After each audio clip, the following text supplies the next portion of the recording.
Bienvenue dans 48 sur 24. Fidèles téléspectateurs, bienvenue bien sûr dans le 48 sur 24. Un nouveau programme programmé pour vous, parce que en ce net moment, J-24, avant le coup d'envoi de la Coupe du Monde de football FIFA 2026 qui sera déroulé bien sûr entre trois pays, les États-Unis d'Amérique, le Canada et puis le Mexique.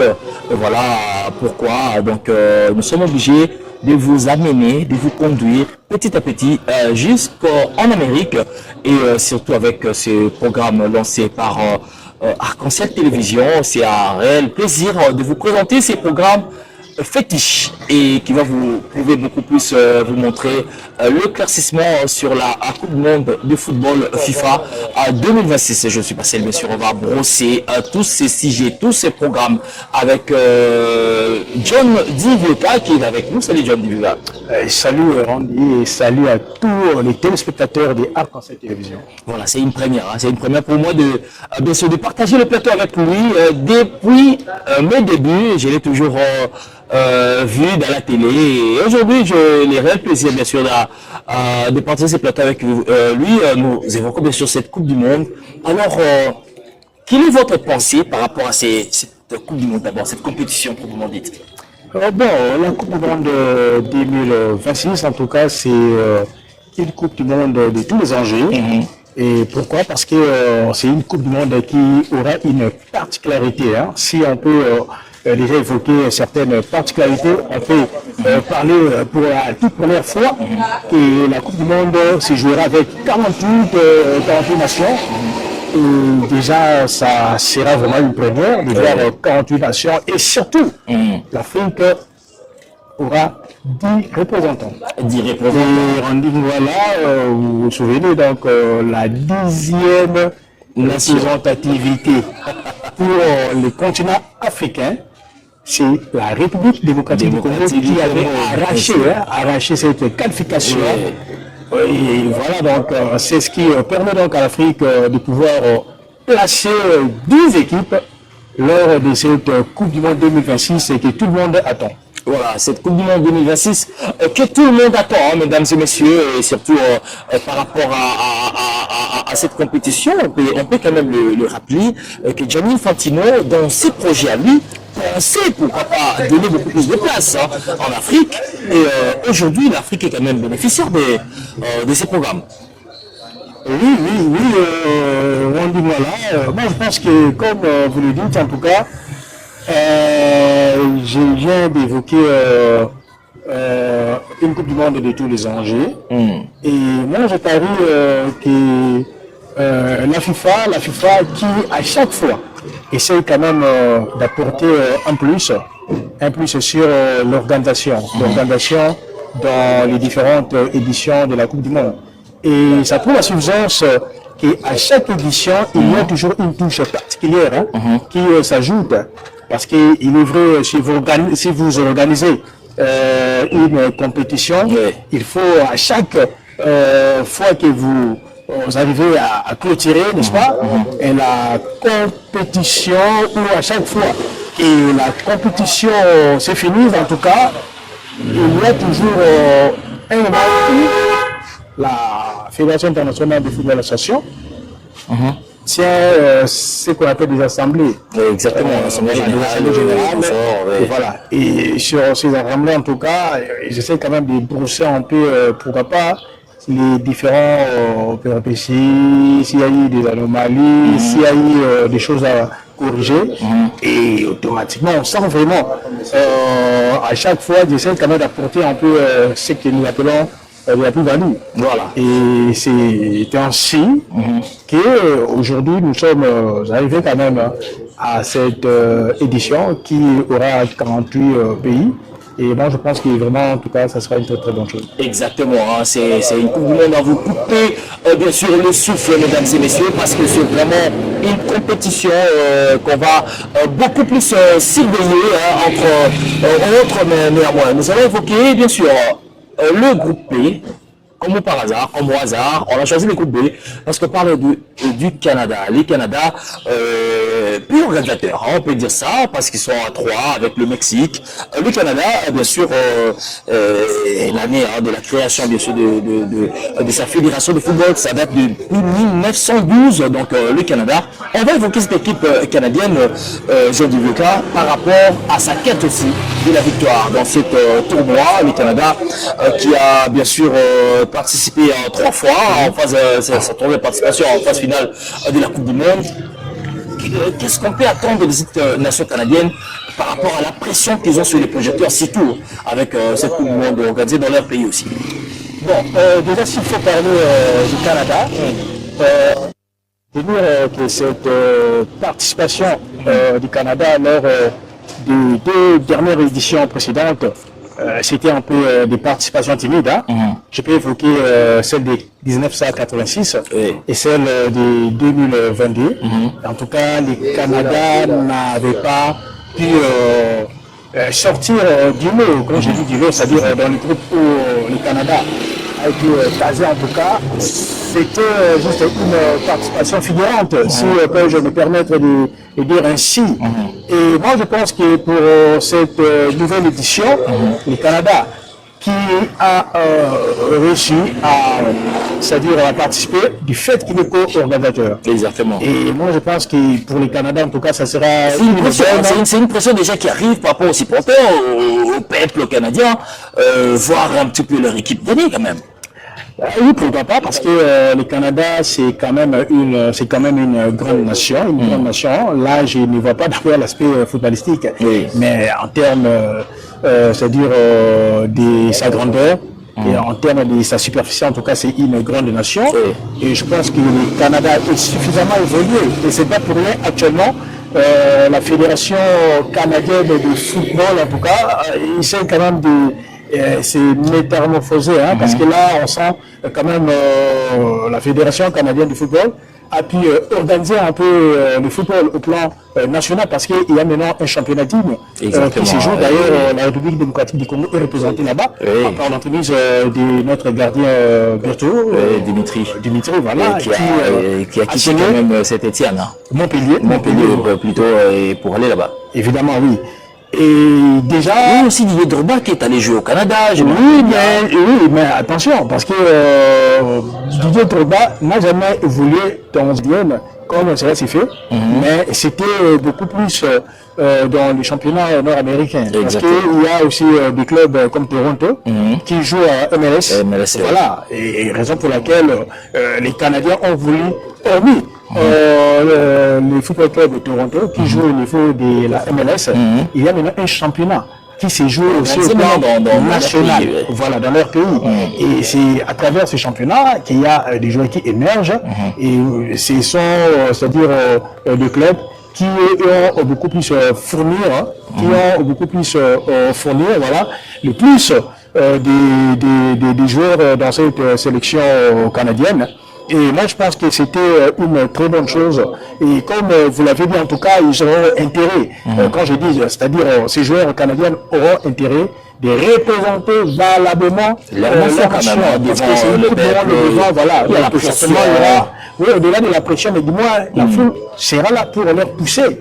Et à la victoire, les deuxièmes manches, voilà pourquoi. La foule, pourquoi pas amener un bon nombre de supporters pour aller encourager la nation congolaise. Mais nous parlons bien sûr du Canada. Parlons un petit peu de la palmarès, comme on vous l'a cité ici, en Coupe du Monde, c'est 3 phases finales et 0 victoire jusque-là. Le Canada n'a jamais gagné un match, pas un seul match. Et hormis ça, donc il y a aussi 0 victoire et un peu finaliste en Golden Cup en 2023, perdu face aux États-Unis 2-0. C'est quand même un tournoi majeur du côté de Nord-Amérique. Ah oui, comme vous l'avez dit, en tout cas, les États-Unis d'Amérique, depuis un certain temps, a pu relever un peu le niveau footballistique. Face au Canada, c'est vrai, il y a toujours un écart. Mais du moins pour le Canada, comme nous l'avons dit, donc c'était vraiment une phase d'apprentissage. Et heureusement que la petite vient en mangeant. Et actuellement, le Canada tient à à revenir un peu sur la scène footballistique.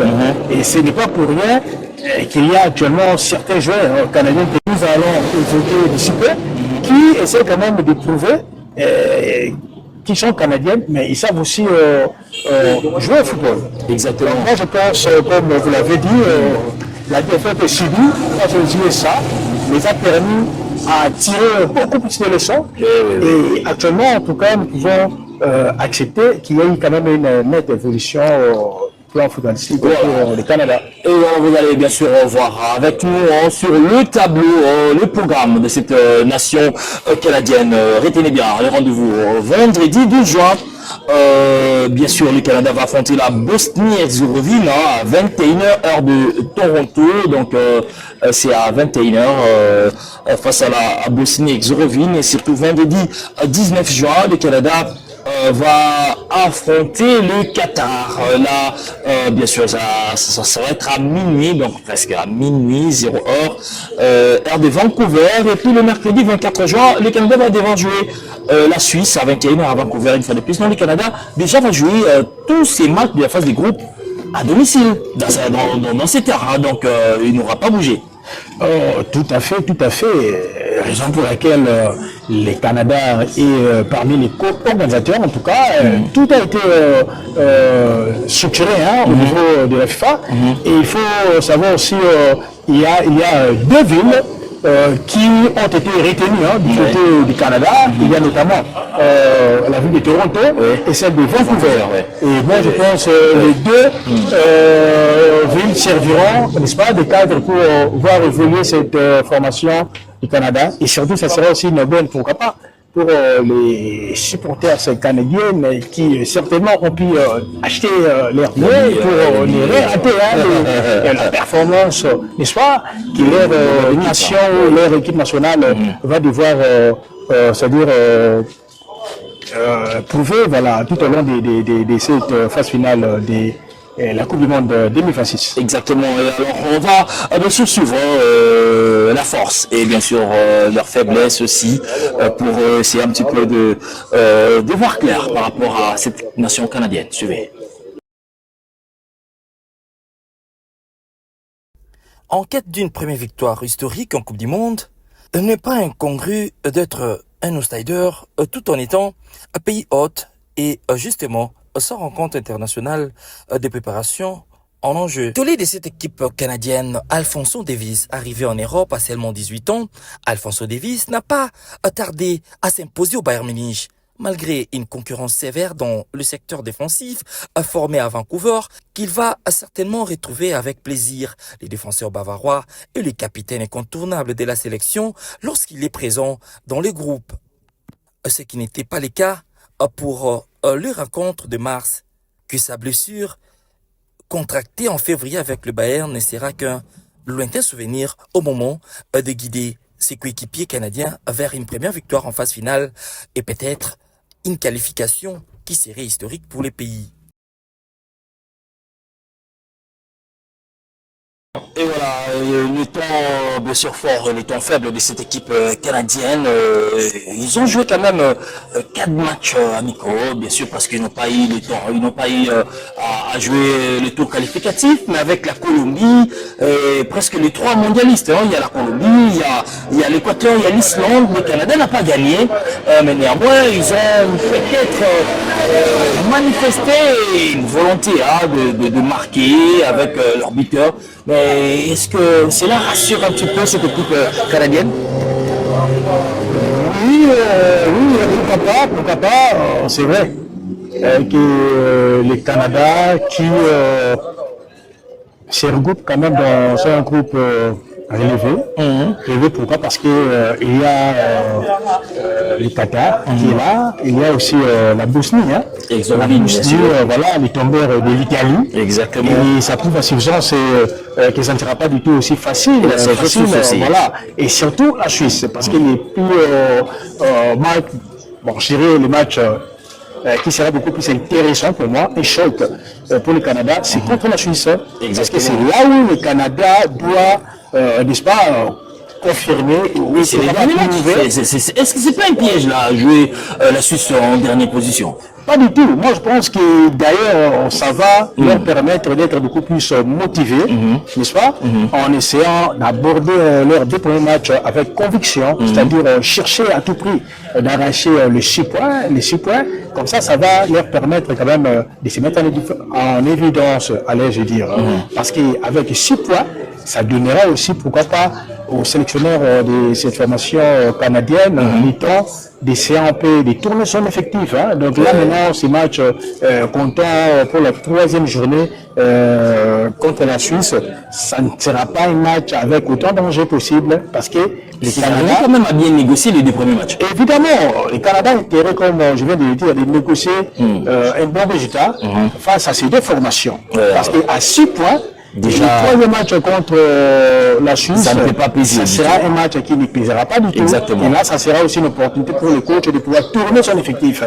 Et si seulement si le Canada ratait une sortie parmi ces 2 premiers matchs, c'est là où maintenant contre la Suisse, en tout cas, ça sera beaucoup plus compliqué.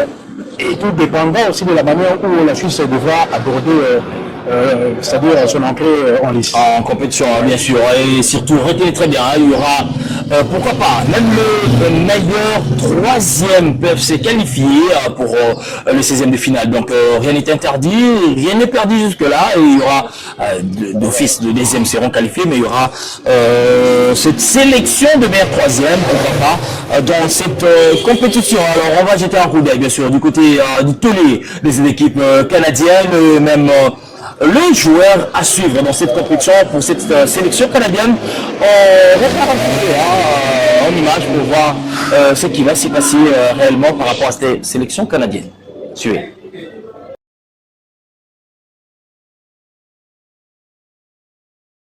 Jonathan David, le joueur à suivre dans cette compétition, auteur de 2 buts canadiens face à l'Islande en amical.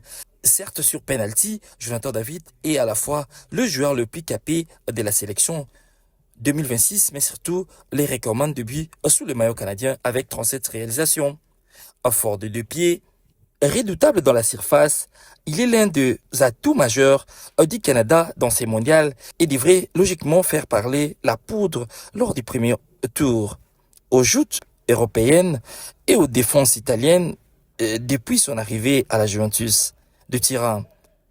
Aucune défense ne lui fait peur et peut lui en résister jusqu'à présent, tant en club qu'en équipe nationale.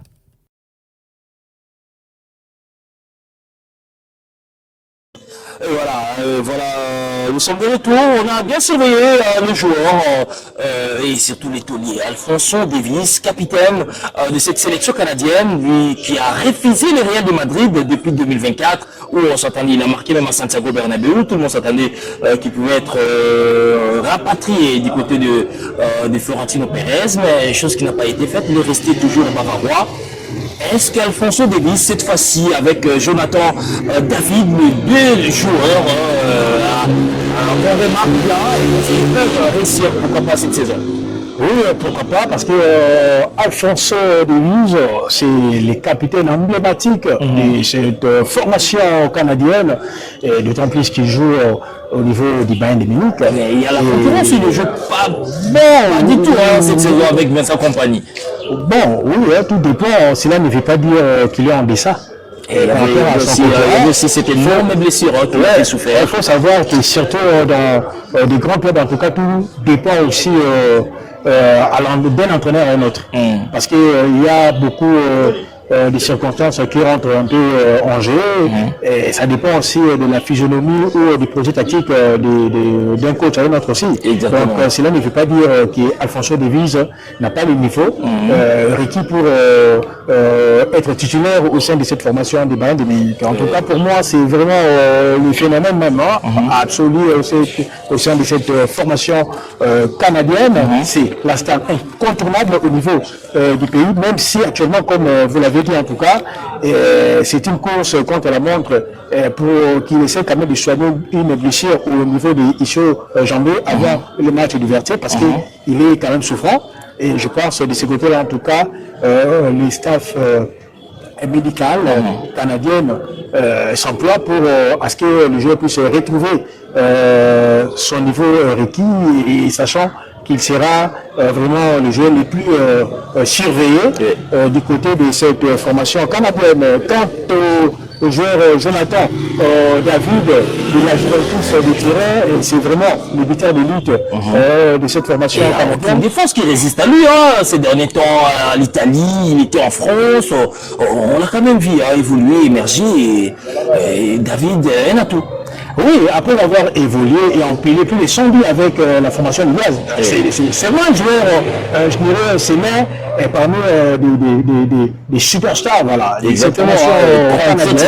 En sélection, c'est pas peu, quand même. C'est pas peu. Ça prouve la suffisance tous les yeux des supporters au niveau du Canada seront braqués. C'est lui d'ailleurs qui va ramener cette ligne offensive du Canada pour essayer, pourquoi pas, de marquer le plus de buts possible pour pousser quand même sa sélection ou arriver quand même à placer la barre haute, hein, parce que s'il marque et que la défense fait son job, en tout cas, moi je pense que le Canada aura du moins à pouvoir se mettre en évidence. Moi je pense au-delà de ces deux joueurs clés, la formation doit avoir maintenant une équipe compacte. Et cela dépendra maintenant de la manière où cette sélection va aborder, c'est-à-dire ces différents matchs. Et sachant qu'évoluer à domicile n'est pas une garantie, n'est-ce pas, pour remporter une partie, mais cela dépendra maintenant aussi du mental, parce que c'est vrai, il y aura un douzième homme qui sera derrière cette équipe, et l'équipe est appelée aussi à démontrer que face à son public, en tout cas, elle sera intraitable.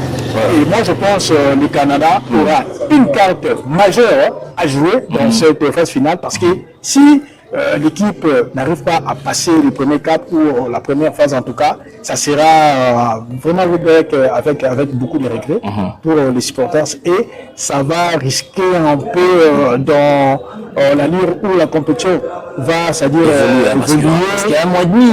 Ouais, il y aura quand même une cachette aussi. Ouais. Imaginez la Qatar, si le Canada quitter la compétition. Certains supporters du Canada, c'est vrai, il y aura quand même une déception. Mais en tout cas, nous ne sommes pas encore là et nous en croyons que le Canada s'est préparé vraiment conséquence. En conséquence, oui, et comme vous l'avez vu, ils ont eu quand même à matcher certaines grandes formations, et ils n'ont pas été non plus moindres. Le Canada s'est remarqué quand même aussi. Ouais, le Canada s'est sûr en tout cas. Le Canada ne viendra pas avec une espoir. C'est une équipe qui a sa carte à jouer et fait partie, n'est-ce pas, de ces équipes les plus entendues au niveau de cette Coupe du Monde. Exactement, et on va suivre sur le saviez-vous, cette rubrique rajoutée une fois de plus dans cette émission. Le savez-vous sur le Canada. Suivez un petit peu en quelques poussières de secondes, on revient pour vous donner le classement, le 11 type d'habitude de cette sélection canadienne, hormis la liste et avant peut-être de changer quelques joueurs. Suivez.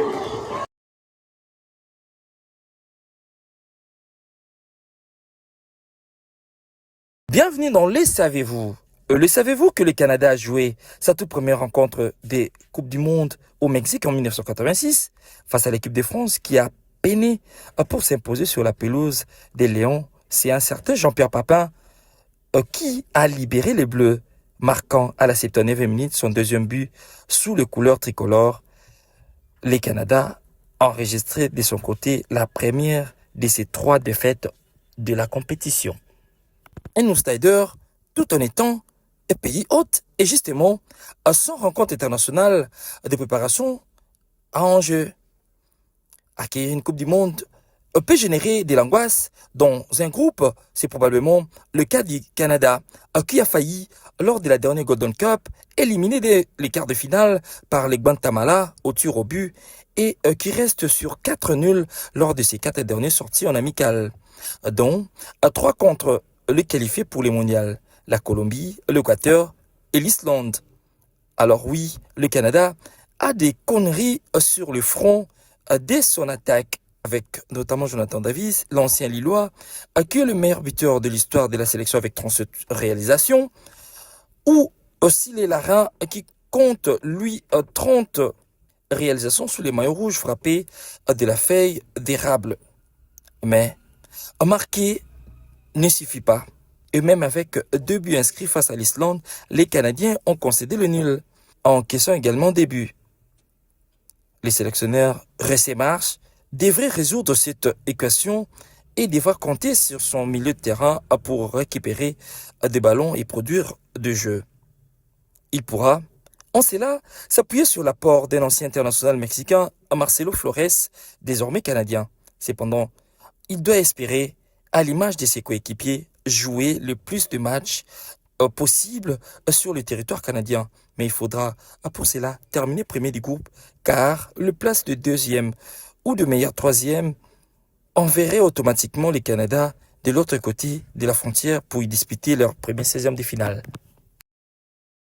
Et voilà, c'est qu'on peut retenir de cette surprise sur le Canada, c'est parce qu'ils ont perdu leur premier match face à la France et un certain Jean-Pierre Papin a marqué le but de la victoire, le but de la souffrance. La France a battu le Canada et c'était quand même le premier déjà du 3 matchs qui allait suivre.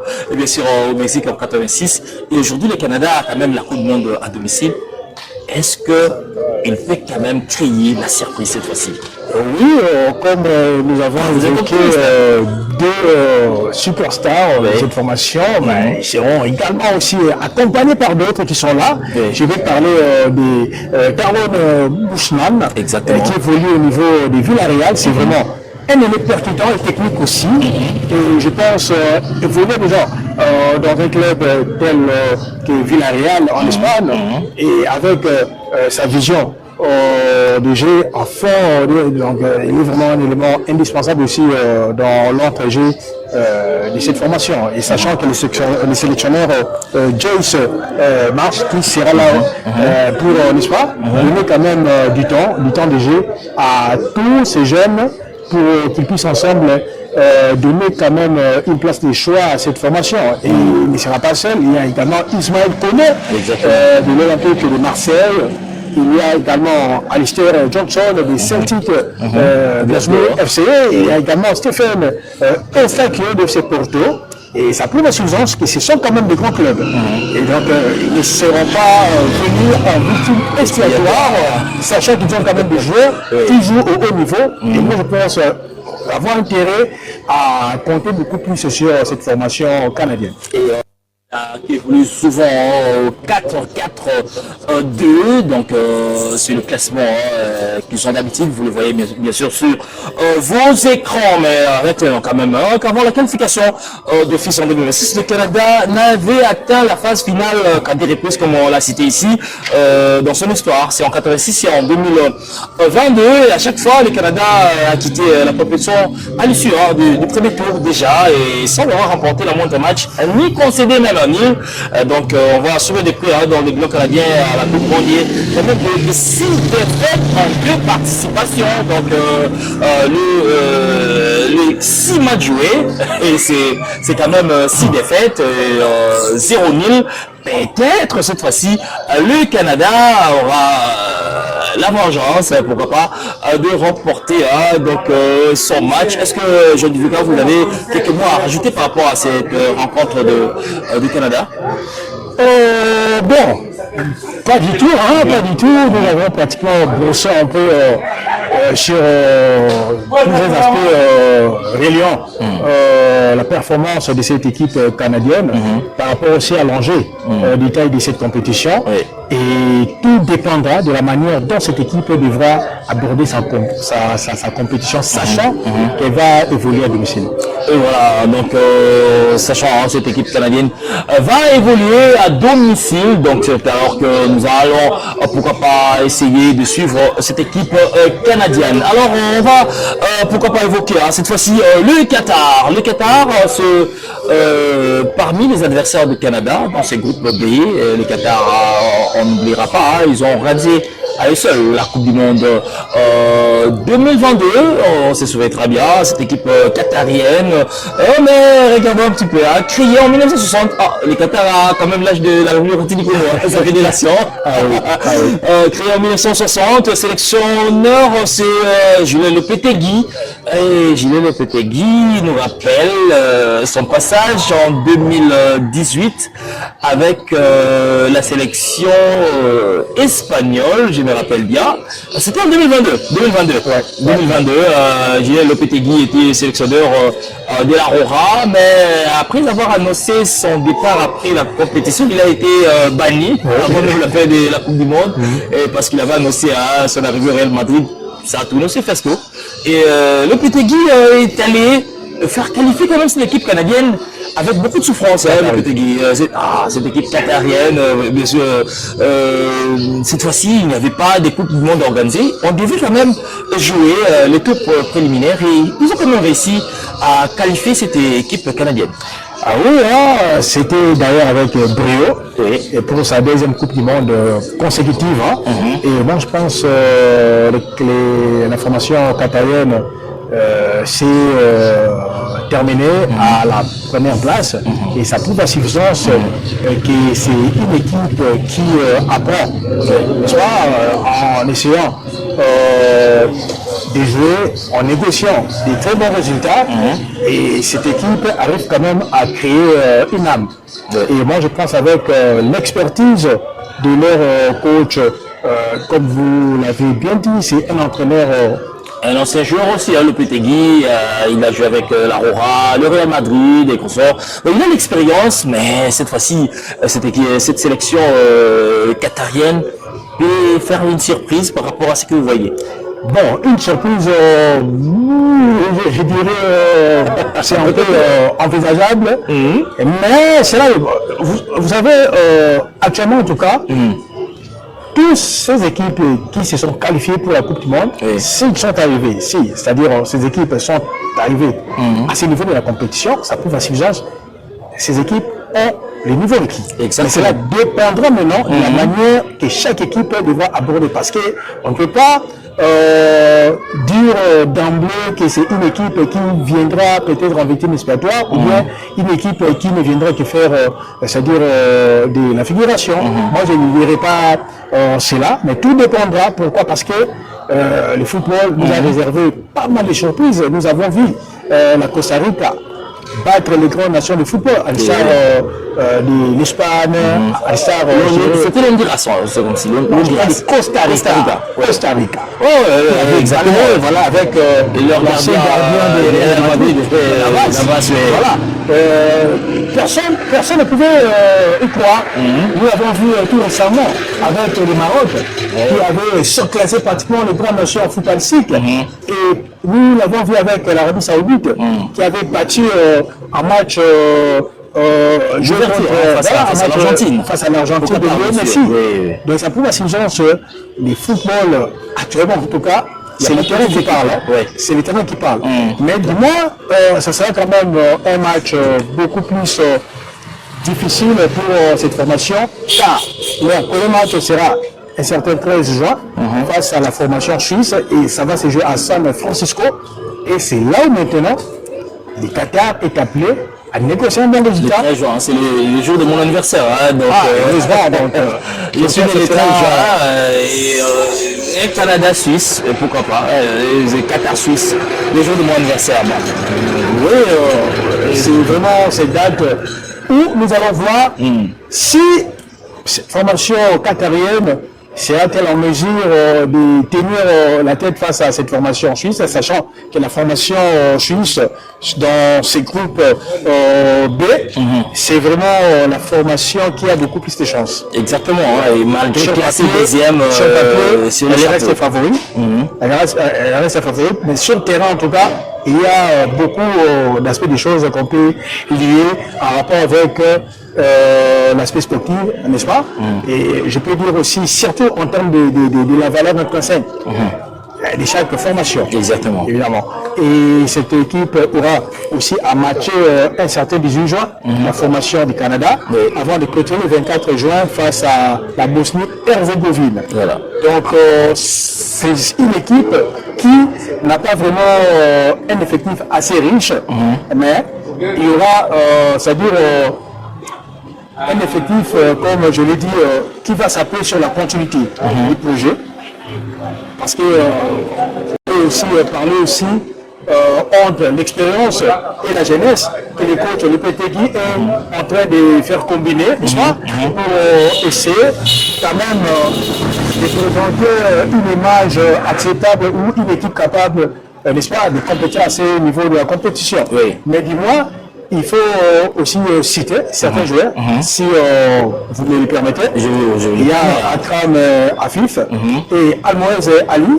Ce sont les deux figures majeures de cette formation. Voilà. Ensuite, les éléments de formation comme Boualem, Kouki et Petro Biken. Donc, ce sont les 4 joueurs au niveau du football qatari qui sont vraiment adulés. Donc, ce sont des joueurs à qui la fédération ou à qui les supporters de cette formation ou de cette équipe nationale devra s'attendre beaucoup plus pour essayer quand même de faire sortir du lot dans ces groupes de cette formation qatari. Exactement, et retenez quand même le palmarès, comme je vous l'ai cité, donc c'est leur deuxième phase finale, et déjà en 2022, ils ont réalisé 0 victoire, donc jusqu'à-là enregistré, et surtout du côté de la Coupe d'Asie, c'est quand même 2 fois en 2019 et 2023, et la Coupe arabe finaliste même en 98 face à 98, comme on peut le dire, face à l'Arabie Saoudite, donc perdu 3-1 à domicile à Doha, donc au stade international de Khalifa, devant 25 000 spectateurs, buteur Obed Al-Dossari qui a marqué le triplé du côté de l'Arabie Saoudite. Donc le programme de rencontre, bien sûr, John Dunka, vous l'avez donné, le calendrier, donc c'est le samedi 13 juin, le Qatar va jouer la Suisse à 21h, San Francisco aux États-Unis, et puis le vendredi, le Qatar va devoir jouer une fois de plus le Canada à minuit, comme je vous l'ai cité, c'est à Vancouver, je crois, oui, Vancouver, et puis le mercredi 26 juin, c'est face à la Bosnie-Herzégovine d'un certain Edin Dzeko, et dans les prochains jours, on va, pourquoi pas, vous évoquer aussi cette Bosnie-Herzégovine, parce qu'on aura à vous parler de 48 nations en 24 jours. Retenez bien ces programmes, c'est chaque jour que vous allez suivre en direct et en intégralité, bien sûr sur les antennes de Arc-en-Ciel Télévision, que vous allez suivre toutes les émissions. On va brosser vraiment, on va vous préparer par rapport à cette Coupe du Monde que vous allez bien sûr suivre, et surtout le mercredi 26 juin, donc face à la Bosnie, ça sera bien sûr au Seattle aux États-Unis. Et alors on va essayer, pourquoi pas, de suivre en image le faiblesse et force de cette équipe qatarienne, et surtout le savez-vous en même temps de cette sélection au Qatari. C'est bon, et puis on revient bien sûr pour clore cette émission.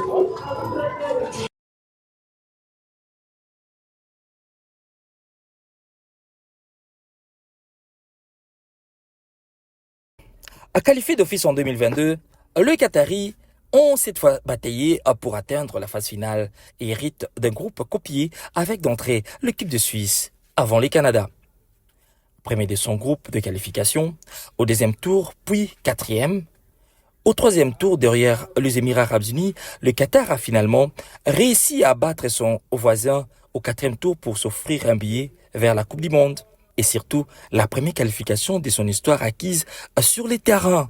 En effet, en 2022, le Qatari était qualifié d'office, mais avait souffert au premier tour, concédant 3 défaites et ne marqua qu'un but. Ils ont toutefois dans leur effectif de sérieux buteurs, avec notamment Ali, auteur de 60 réalisations en 125 sélections, ou encore l'une des icônes de l'Émirat, le capitaine Hassan Al-Idos, 184 fois sélectionné et buteur à 41 reprises. L'équipe compte d'ailleurs plusieurs joueurs à plus de 120 sélections, mais aussi de très nombreux jeunes internationaux qui vont découvrir les très hauts niveaux en Amérique.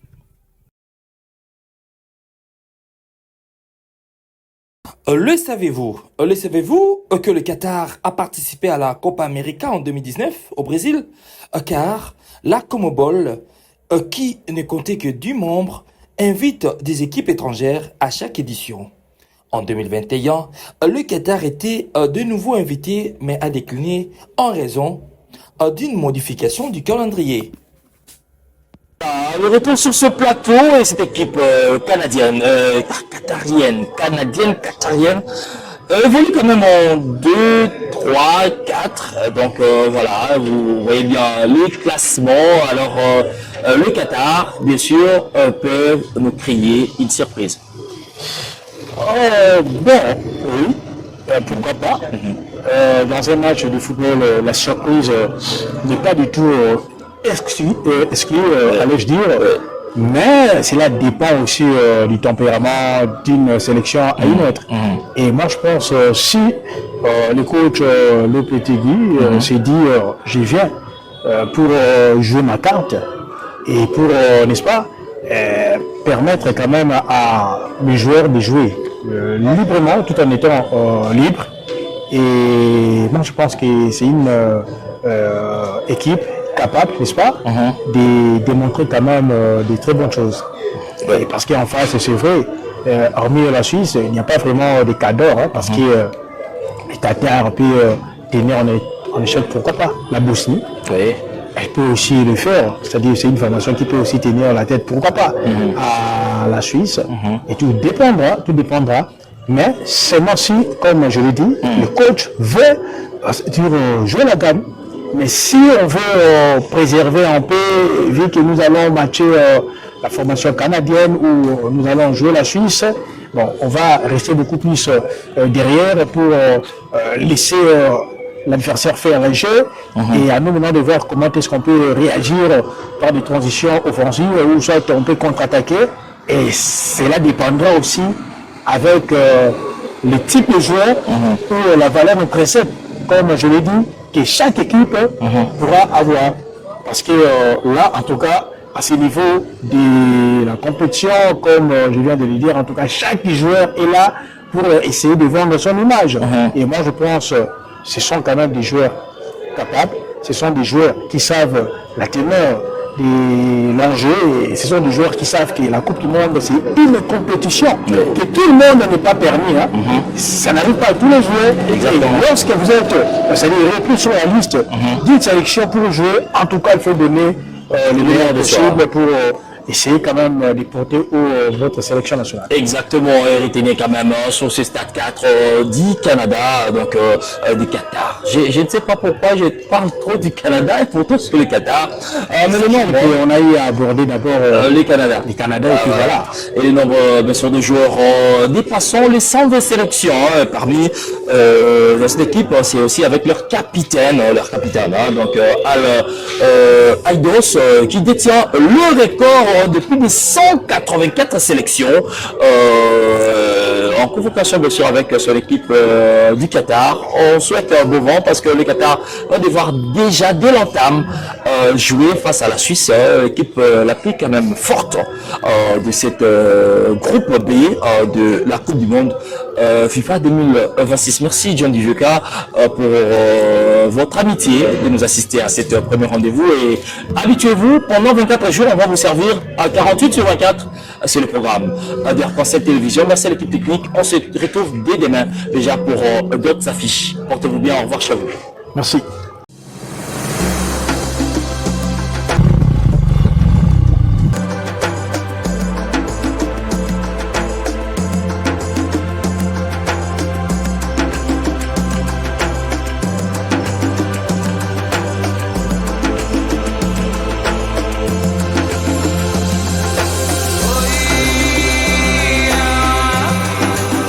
Bienvenue dans 48/24.